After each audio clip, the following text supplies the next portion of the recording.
دروازہ کھلا رکھ کے نہیں سوتا، حالانکہ کوئی عرض نہیں، کبھی کھلا رہ بھی جاتا ہے، اور اگر کبھی رہ جائے تو جس کی ذمہ داری بند کرنے کی ہو اس کے ساتھ پھر جو رویہ ہوتا ہے گھر والوں کا، یہ خوف ہے ہمارا اندر کا، تو بڑی شدت کے ساتھ ہم اس شخص کو سخت سست کہتے ہیں، ڈانٹتے ہیں، کہتے ہیں تو نے خیال ہی نہیں کیا، جمع پونجی لٹ جاتی تو یہ خوف ہے، یہ ہمارا اندر کا یہ خوف ہے۔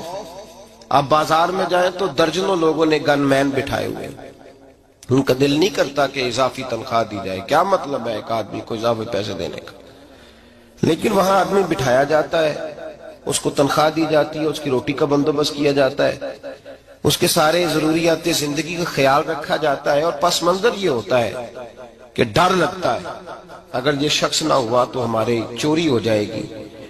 اللہ فرماتے ہیں کہ تو جہاں سے ڈرتا ہے تجھے پتا ہے، تو اس طرح کر کہ مجھ سے بھی اتنا ڈر جتنا ڈرنے کا حق ہے، یہ جھوٹ موٹ کا ڈراوا نہ پیدا کر کے اوہ اللہ معاف کرے جی، اچھا جناب بڑا ڈرتے ہیں آپ اللہ تعالیٰ سے، آپ نے تو کانوں کو ہاتھ لگائے، تو پھر آپ کیا کر رہے ہیں؟ اللہ معاف کرے جی میں تو بات نہیں کرتا، بس 2-4 آدمیوں کی پگڑی اچھالوں گا، اس سے زیادہ نہیں، ڈر لگتا ہے جی بات کرتے ہوئے، 15-20 آدمی بس میرے قابو آئیں گے، یہ کس قسم کا ڈر ہے؟ ڈرنے کا حکم دیا، اور میرے رسول کریم سید عالم صلی اللہ تعالی علیہ وآلہ وسلم نے ارشاد فرمایا کہ تو رب کریم سے دنیا میں ڈر جا، اس طرح ڈرنے کا حق ہے، جب قیامت کا دن آئے گا تو اللہ تجھے ڈرائے گا نہیں بلکہ اپنی رحمت کی چھاؤں میں جنت میں داخل کر دے گا۔ یہاں ڈر، ایک جگہ تو اللہ نے فرمایا ڈرو، اور کچھ جگہوں پہ فرمایا کہ جو میرے علم والے بندے ہیں نا، جن کو میں نے علم دیا ہے، عالم ہیں، ان کے بارے میں فرمایا کہ ان کے دلوں میں میری خشیت ہے، انما یخشی اللہ من عبادہ العلماء، اللہ کے بندوں میں سے جو علم والے ہیں وہ اللہ کی خشیت رکھتے ہیں۔ قرآن نے ایک جگہ کہا ڈرو، خوف کا لفظ بھی استعمال کیا، وَلِمَنْ خَافَ مَقَامَ رَبِّهِ جَنَّتَانِ، خوف بھی ہے اور خشیت بھی ہے، ان دونوں کا معنی ایک ہی ہے، ڈرنا، خوف کا معنی بھی اور خشیت کا معنی بھی، ڈرنا۔ جب آپ علماء لغت کو پڑھیں گے، عربی ادب کو جاننے والے لوگوں کا مطالعہ کریں گے تو انہوں نے یہی لکھا ہے کہ ان دونوں کا معنی ڈرنا ہے۔ میری طرف دیکھیے، توجہ کریں، کچھ سمجھانے لگا ہوں، اس نقطے کو ضرور سمجھیے گا۔ خشیت کا معنی بھی ڈرنا ہے، خوف کا معنی بھی، لیکن جب صوفیاء کے پاس جائیں نا، صوفیاء جو قرآن و سنت کی روح کی تفسیر کرنے والے ہیں، تو وہ کہتے ہیں نہیں، خشیت اور خوف میں فرق ہے، خوف اور ہوتا ہے، خشیت صوفیاء اس کی تفسیر اور کرتے ہیں، وہ کہتے ہیں خوف بھی ہوتا ہے اور خشیت بھی ہوتی ہے، الگ الگ چیزیں ہیں، ایک نہیں۔ بڑی خوبصورت بات ہے، اگر آپ سمجھ گئے تو آپ کو فائدہ دے گی۔ صوفیاء یہ کہتے ہیں کہ بھائی خوف ہوتا ہے اپنے گناہوں کا، کہ میں نے یہ گناہ کیے ہیں، اگر اللہ نے مجھ سے پوچھا تو مجھے بڑا خوف آتا ہے مار پڑے گی، یہ خوف ہے۔ پھر سمجھ لیں، ایک آدمی نے حرام کا مال اکٹھا کیا ہے زندگی میں، معاذ اللہ اس نے بڑے پاپ کیے، گناہ کیے، شراب پی، بدکاری کی، معاذ اللہ تعالیٰ ثم معاذ اللہ، اب اسے ڈر لگ رہا ہے کہ اللہ تبارک و تعالیٰ نے پوچھا تو میں کیا جواب دوں گا، یہ خوف ہے۔ اور خشیت یہ ہے کہ ایک آدمی سارا دن نماز پڑھتا ہے، روزہ رکھتا ہے، عبادت کرتا ہے، اللہ کو یاد کرتا ہے، پھر بھی ڈرتا ہے، یہ خشیت ہے، یہ خشیت ہے۔ جو گناہوں سے ڈرے وہ خوف ہے، اور جو رب کی ناراضگی سے ڈرے وہ خشیت ہے۔ جو کہے یار میرا رب کہیں ناراض نہ ہو جائے، میرا رب کہیں مجھ سے، بڑی خوبصورت مثال دی۔ میں نے اپنے صاحب سے پوچھا کہ حضور یہ مسئلہ کیا ہے، تو فرمانے لگے ایک بادشاہ نے ایک غریب کی بیٹی اسے پسند آ گئی تھی، تو اس نے عزت کے ساتھ اس سے شادی کر لی، رشتہ بھیج کے وقار کے ساتھ۔ بیٹی کا باپ اپنی بیٹی کے مقدر پر رشک کرنے لگا کہ میری بیٹی کو بادشاہ نے پسند کیا ہے، بادشاہ کے شہزادے نے رشتہ بھیج دیا ہے۔ شہزادہ بیاہ کے لے گیا بیٹی کو، 20 کنیزائیں نوکرانیاں اس عورت کی خدمت کرنے پہ لگی ہوئی ہیں، توجہ ہے، اس کا ہر حکم ماننے کو تیار ہے، لیکن وہ بی بی سویرے بھی رو پڑتی ہے اور شام کو بھی رو پڑتی ہے، وہ روتی رہتی ہے۔ اس سے کسی نے پوچھ لیا کہ بی بی تو روتی کیوں ہے؟ 20 کنیزائیں ہیں، گھر میں سکون ہے، ہر شے ہے، تو روتی کیوں ہے؟ تو وہ کہنے لگی اصل بات یہ ہے کہ جو کچھ مجھے ملا ہے میں اس کے قابل نہیں تھی، تو میں ڈرتی ہوں میرا سائیں کہیں ناراض نہ ہو جائے، وہ ناراض نہ ہو جائے، میں قابل نہیں تھی، میری اوقات نہیں تھی، یہ من آنم کے من دانم، میں جو ہوں اس کا مجھے پتا تو ہے، اس نے میری حیثیت سے، میری اوقات سے، میرے ظرف سے، میری محنت سے بڑا بڑھ کے مجھے عطا کر دیا، میری چونکہ اوقات سے زیادہ دے دیا تو میں ڈرتی ہوں وہ ناراض نہ ہو جائے، کہیں میری یہ کھیل، یہ جو میں نے گھونسلہ بنایا ہے، یہ کہیں میرا ٹوٹ نہ جائے۔ میرے بھائی، میرے رسول کریم سید عالم صلی اللہ علیہ وسلم کے امت کے اولیاء، صلحاء، صوفیاء، اتقیاء، صحابہ، اہل بیت، یہ لوگ جب روتے تھے تو یہ کوئی اس لیے نہیں روتے تھے کہ یہ آج دوپہر کو چینی میں ملاوٹ کر کے آئے ہیں تو اس لیے رو رہے ہیں رات کو، اس لیے نہیں روتے تھے کہ آج انہوں نے جو شکر بیچی ہے اس شکر کے اندر بورا ملایا ہوا تھا، اس لیے نہیں رو رہے کہ آج 10 15 20 لاکھ رشوت کا مال بینک میں جمع کر، اس لیے تھوڑی روتے تھے، یہ تو اس لیے روتے تھے کہ اللہ تو نے بڑا کچھ عطا کیا ہے، کہیں ہم سے ناراض نہ ہو جانا، یہ تو اس کی خشیت میں رو رہے تھے۔ حضرت داؤد طائی رحمت اللہ تعالی علیہ، حضرت امام جعفر صادق جو نبی پاک صلی اللہ علیہ وسلم کے نواسے، جناب داؤد طائی کی ملاقات ہوئی تو امام جعفر صادق حضور کے نواسے عرض کرنے لگے، داؤد طائی یار میری بخشش کی دعا کرنا، رب مجھے معاف کر دے۔ تو حضرت داؤد طائی رحمت اللہ علیہ فرمان لگے، امام صاحب آپ حضور کے نواسے ہیں، میں نے دعا کرنی ہے کہ آپ نے میرے لیے کرنی ہے؟ تو حضرت امام جعفر صادق رو پڑے، کہنے لگے یار تو نہیں کرنی ہے، اور اسی لیے تو تجھ سے دعا کرا رہا ہوں کہ کہیں ایسا نہ ہو نانا مصطفیٰ کی بارگاہ میں جاؤں تو وہ مجھے کہیں کہ میں کس طرح کا تھا تو کس طرح کا بن کے آیا ہے، یہی تو دعا کرانی ہے کہ میرے لیے دعا کر۔ جو جتنا بڑا ہوتا تھا نا اتنی زیادہ خشیت ہوتی ہے، اور گناہگار کے تو اللہ تبارک و تعالیٰ بعضوں کا سزا دیتا ہے، آنسو سلب ہو جاتے ہیں، اس کو تو اپنے گناہوں پہ رونا ہی نہیں آتا، وہ تو روتا ہے بچہ نہ ہو تب روتا ہے، وہ تو روتا ہے پیسے نہ ہو تب روتا ہے، وہ تو اس وقت روتا ہے جب اس کا مال چلا جائے، اس کو تو بعضوں کا گناہگار کو تو بعضوں کا سزا ملتی، اللہ فرماتے تو دنیا کے لیے روئے گا، میرے لیے نہیں رو سکتا۔ اور جو رب کریم کے بندے ہوتے ہیں انہیں اللہ کہتا ہے تو دنیا سے بے نیاز ہے، تیری آنکھ سے آنسو جب بھی ٹپکے یا میرے لیے ٹپکنا چاہیے یا محمد مصطفیٰ کے لیے ٹپکنا چاہیے۔ آپ اگر اس بات کو تھوڑا سا غور کے ساتھ سمجھے تو تمام اولیاء صلحات کیا یہ رو رہے ہیں، تڑپ رہے ہیں، کیا اس کی وجہ تھی؟ نمازیں کم رہ گئی تھی، روزوں میں کمی تھی، فرائض ادا نہیں کرتے تھے کہ رویا کرتے تھے؟ کیوں روتے تھے؟ حضرت سیدنا عمر فاروق رضی اللہ تعالیٰ عنہ کے بارے میں صحابہ کہتے ہیں جناب عمر فاروق جب نماز پڑھاتے اتنا رویا کرتے تھے کہ 7ویں صف تک ان کے رونے کی آواز جایا کرتی، 7ویں صف تک ان کے رونے کی آواز جاتی۔ ہم لوگ بن کے بیٹھ گئے ہیں، ہم لوگ بن کے بیٹھ گئے، ہم یہ سمجھتے نہیں کہ ہماری حیثیت کیا تھی اور رب کریم نے ہمیں نوازا کیا ہے۔ آپ پڑھیے کتابیں، میرے رسول پاک صلی اللہ علیہ وسلم فرماتے ہیں میرا عمر جس گلی سے گزرے شیطان رستہ بدل جاتا ہے۔ نبی پاک فرماتے ہیں میرا عمر جب تک دنیا میں رہے گا دوزخ کو تالا لگا رہے گا۔ اس صاحب اسد الغابہ نے لکھا ہے نبی پاک صلی اللہ علیہ وسلم نے حضرت جبریل امین کو بلایا، فرمایا چل میرے عمر کی شان بیان کر۔ تو حضرت جبریل امین علیہ السلام عرض کرنے لگے یا رسول اللہ صلی اللہ علیہ وسلم 950 سال اگر اللہ مجھے عمر دے، 950 سال رب عمر دے اور پھر بھی میں عمر فاروق کے فضائل بیان کروں تو میں نہیں کر سکتا، عمر کی شان میں نہیں بیان کر سکتا، 950 سال بھی اگر میری عمر ہو